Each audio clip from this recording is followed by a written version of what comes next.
Hi, boys and girls. Today we are going to be making a pop art pie slice inspired by Wayne Thiebaud. So the first thing I'll need is paper and a pencil to sketch out my design. And we're going to be drawing the pie slice so that it looks three-dimensional. So I'm going to start with the top of the pie. So I'm going to kind of draw up here near the top of my page. I'm going to start with a diagonal line. I don't want my diagonal line to go too close to the top. At the end of my diagonal line, I'm going to create a curved line. So it looks like my pie slice is curved on the end here. And then another diagonal line connecting the tip to the edge of my curve. Now up here on the top of this curve, I'm going to create the crest. So I'm going to draw kind of a bumpy line that goes all the way across the top and then connects. When I draw the side of the slice, that's just going to be a rectangle. So I'm going to draw two vertical lines straight down. I want to make my pie slice nice and thick here, and then a line straight across. Now I'm going to add a few more things here, and I'm going to add the edge of my crest. So I'm going to start kind of here, a little closer to the edge here, and draw a second vertical and horizontal line to make my crest look a little bit thick. Now I'll need to kind of erase out here so my crest looks like it's all connected as one piece. And next, on the inside of my pie here on the side, I'm going to add some layers. And you can add as many as you'd like. I'm just going to add 2 lines to create 3 different layers in there. And then finally, you can add some toppings to your pie. And because we're making pop art, this does not have to be realistic. It can be fun, colorful, silly. So I'm going to start by adding some kind of wavy lines up here to create a shape, kind of like whipped cream, or you could even make it kind of like drippy, like it's coming down the sides. That'll make your pie look a little more 3D. Now, because my drips went over the edge of the pie, I need to erase out all of those spots so that it looks like it's overlapping the edge of my pie. Now I'm going to draw a few more things as my toppings. I'm going to add a cherry up here. And when I add the stem, I want to make sure that I'm drawing shapes, not just lines. And my stem overlapped 2 shapes, so I'll need to erase those out. So it looks like my stem is on top.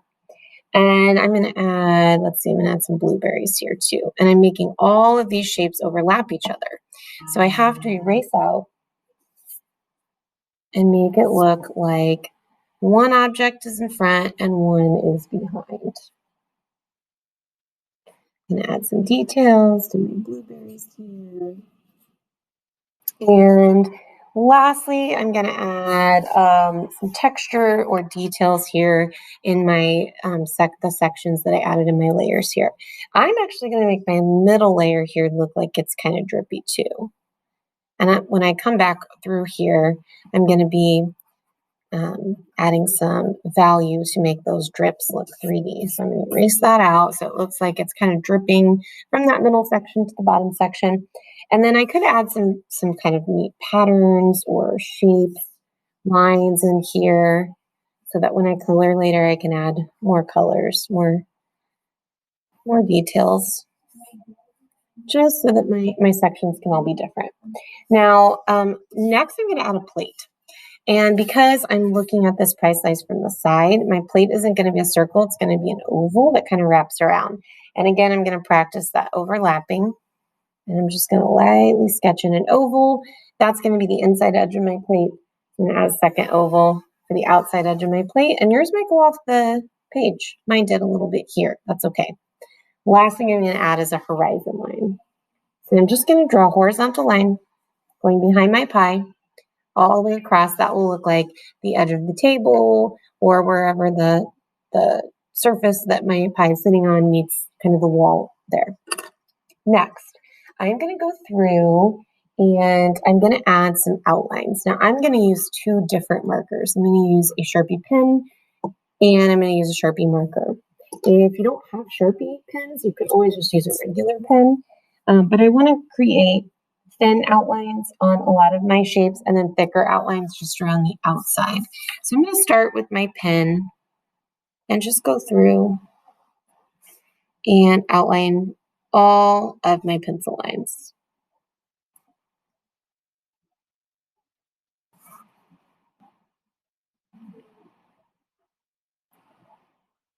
And because my pen is so thin and small, I might miss some pencil lines, and that's okay.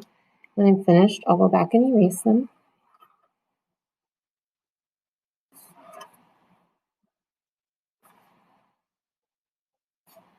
And again, if you do not have a Sharpie pen or a thin Sharpie at home, you could definitely use a ballpoint pen.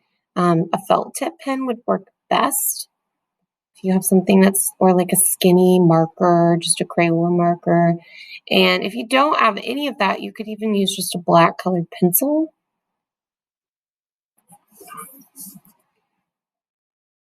So for this first step, I'm outlining all of my shapes and lines, everything I drew in pencil.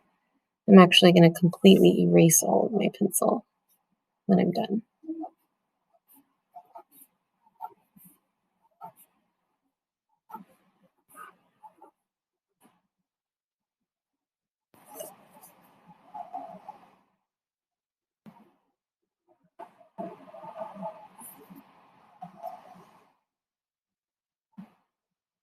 So I'm even outlining my plate and my horizon line. So now that I'm finished, I want to go through and erase any pencil lines that are still showing, because when I color, I don't want to trap that pencil on there by coloring over it or smear it. I'm going to make my colors look kind of gray.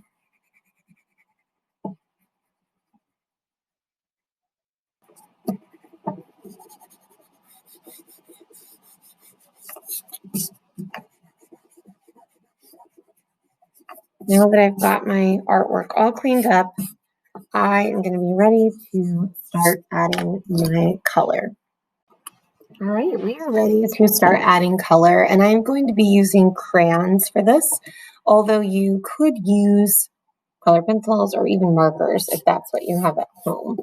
So on this project, we're going to be focusing on lots of bright colors and adding some kind of fun pops of color on the outlines and doing a little bit of shading as well. And it doesn't really matter which colors you put where, so you can pick whatever colors you'd like. So I'm going to start by adding some color to my drippy areas here so I can show you how I'm going to kind of shape those. So I'm going to choose my color, and I'm going to start by coloring on the edges, and I'm going to color really dark. And this will, once I add the other shading, the light and medium values, it will give the illusion that these drips are kind of three-dimensional. So I'm going to color kind of a dark edge here along the bottom. And then I'm going to go back through and kind of in a circular motion here, I'm going to color a slightly lighter value, like a medium value, next to that dark value. And I'm coloring in a circle because it helps blend the crayon a little bit. And then lastly, I'm going to kind of fill in the rest with a really light value. And I don't want stripes. I do want my values to blend. Having that lighter value kind of in the center of the drip makes it look like it's round, like it's kind of pooled up in that area. And here on my back edge, I can just add like a slight shadow there, since it's not seeing the edge of the drip. I'm really just seeing the top.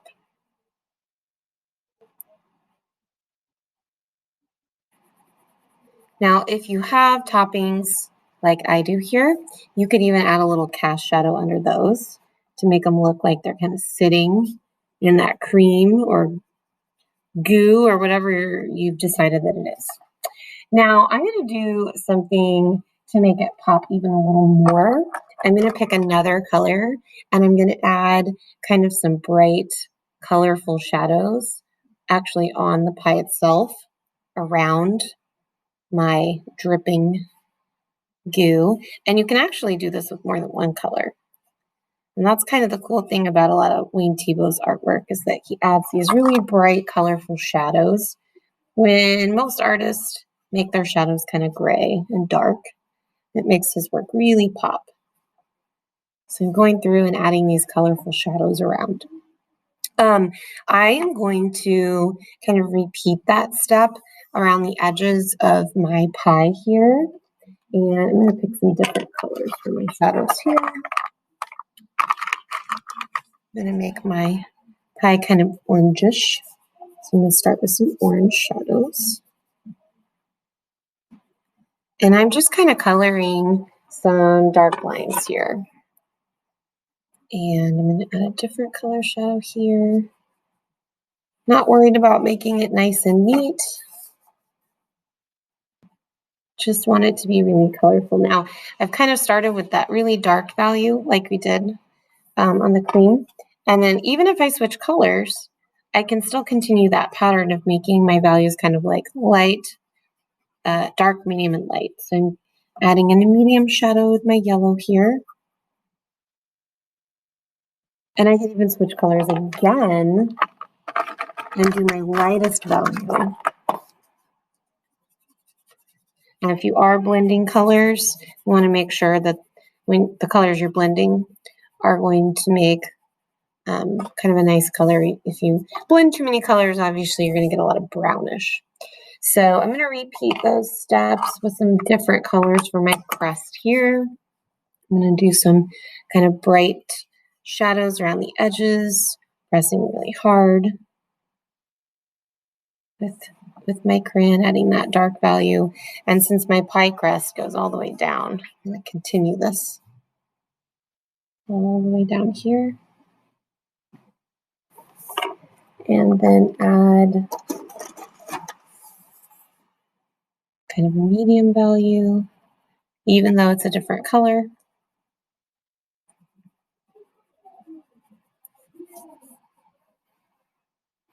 And then a really light value.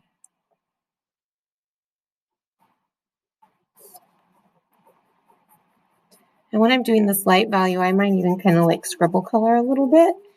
Just fill in a tiny bit, maybe not fill it in all the way. All right, so I'm gonna work on my drips down here and add in my shadows on my drips. Now this will be a little more complicated because I've got that pattern in there.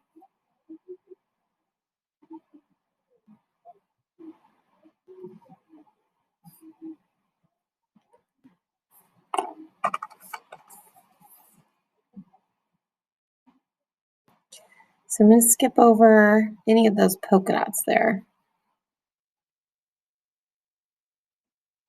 Color my medium value. And then on this one, I'm going to use the same crayon to do my light value.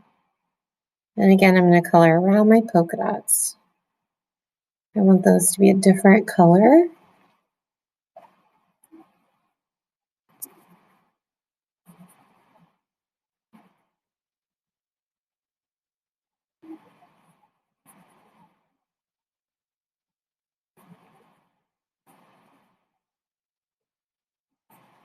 All right.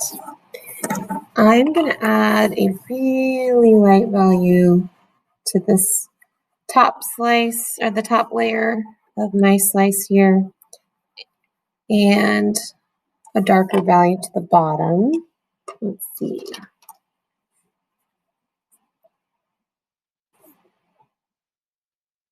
And with these layers on your slice, you can do all kinds of fun things. You can add patterns, you could do different colors, you can make it look like it's marbled or rainbow stripe, but keep it bright and colorful.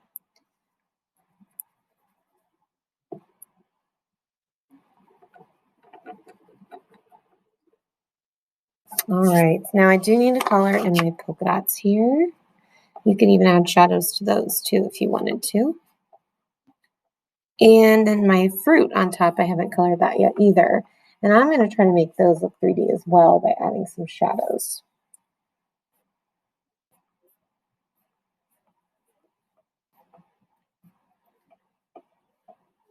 So my cherry, I'm going to add a shadow, dark shadow on the bottom here, and then kind of shade medium and light. And then at the top there, I'll leave a little highlight so it looks shiny.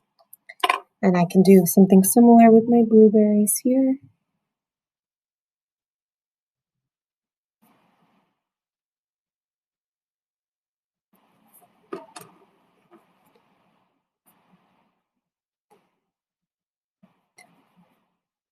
All right, now I'm ready to add a little bit of color to my plate and my background. So on my plate, I'm going to leave it kind of mostly white, but I am going to add different colors, almost like rainbow colors here, around the edges where I put those black lines, different colors of shadows. And on this outside edge, I might do a little bit of shading, kind of go around inside there. But I'm going to keep adding different colors, keep it really colorful. I'm going to go all the way around here, but then we're going to add a really big cast shadow. It's going to be kind of neat. So a cast shadow is where your object is blocking light. So my cast shadow is going to be kind of coming out from the sides of my plate. So I want to pick kind of a darker color. I would stick with cool colors. Blues and purples are really good for this. And kind of starting here at the tip and going towards the edge, I'm going to draw in kind of a diagonal line. And then I'm going to fill in all of this section. Now here at the top, I want to start like maybe halfway up the cake, the side of the cake here, and go diagonal towards the top. And you are still going to see these lines from the plate showing through. That's okay. We do want that. But I'm going to go through and I'm going to color really dark here with my crayon. And you can switch colors. You can do, different blues and purples. But I would stick with kind of dark, cool colors because cool colors do tend to kind of look like they're in the background, like they're receding. Warm colors probably wouldn't have the same effect. And I'm kind of blending them together as I'm coloring this big cast shadow here.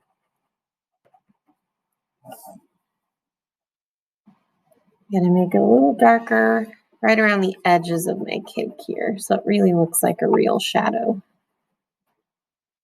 By layering my crayons, I can create that effect. And then the last place where I need a little bit of shadow is going to be on my horizon line. And I'm going to do the same thing I did on the plate. I'm going to add really bright colors, just kind of on the edges to give it a little pop of color. And now my pop art pie slice is complete. For my very last step, I'm going to go through with my Sharpie marker now, my thicker marker, and I'm just going to kind of define the outer edges of my pie with a bold, thick black line. And if you didn't have a Sharpie to work with, you could always do this with a black crayon or a pencil, even a regular marker. But I'm just kind of going through and deciding where I want bolder lines. I'm going to do the outside edges of my pie. I'm also going to do just this bottom edge of my drippy goo cream here. And then I'm also going to do my crust. I think my crust needs an extra bold line there. And you can make it even thicker in some places by coloring it in if you feel like you need a bolder line. And then I'm also going to do my horizon line. Anywhere else you see that you think, that would look better if it had a thicker line, go ahead and add it in. I think that's all the places I want my bold line. So now I am finished.